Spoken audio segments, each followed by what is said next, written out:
I mean, that's a great question, Aaron. Like, what is my edge over a Chinese factory on what I do? Yeah.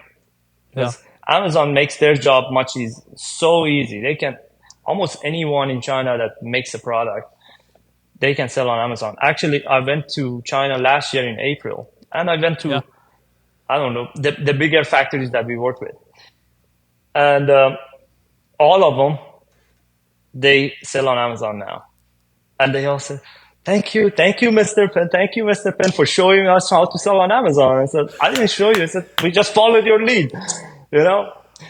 And they do good. They have good pictures, they have good pricing, everything is good, and they automated their factory. Like I went there 4 years ago, it was all like manual labor. Now they have machines going on, and they're selling well. Mm. Now they are in one niche. Like I sell many products, but let's say they're selling highlighters, and they are my factory, and they're doing it themselves too, and they're kicking But my are you butt. selling more than your factory? Or is your factory starting to pass you, or how's that going? I think I still sell more for sure, Yeah. but I think they definitely make more money because they're a factory. I have to.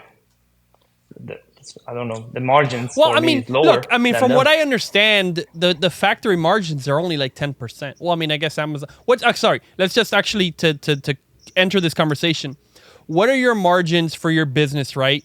Like, kind of like let's say tax return level, like net after all the expenses, right? Let's say you did 90 million in sales, 90 or 80. I keep forgetting, but 90 what's plus, your margin? What's that?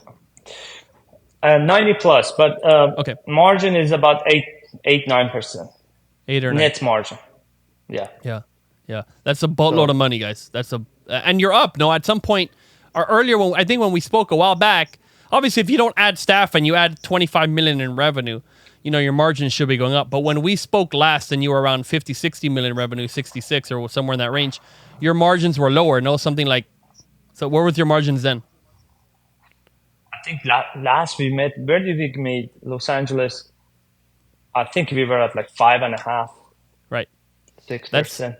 yeah, 5.5, 6%, No, guys. And a lot of people would say, oh, that's so bad. But the thing is, what people don't understand if you're at 5.5%, but you're at 60 million revenue, you do little changes like you did, boom, you get to 90 plus, you get to 8 plus margin, and you just made a boatload of money, and you change your business in a very massive way because you have an asset that you're controlling. You're the captain of that business, and so you can always change your margin, but you can't change the fact that your company's only selling 3 million, and you're at who cares your margin percent? It could be 100%. You're still not Mr. Penn. So it's amazing. yeah. So One thing okay, about margins though, like an Amazon business, this my CFO tells me this. By the way, I have a partial CFO. I didn't count that as staff okay, because they're not okay. part of our company. They're All right. just So 37 um, staff. Sorry. like he tells me, "Hey, you are not a Amazon business. You are an operations business. Like Mm, it doesn't matter what you sell on Amazon. You can sell whatever you see around yourself. It's how can you bring the margins up higher and higher, through making your company more efficient, your warehousing, your shipping costs, all of that. So, and he's true. I mean, he's right.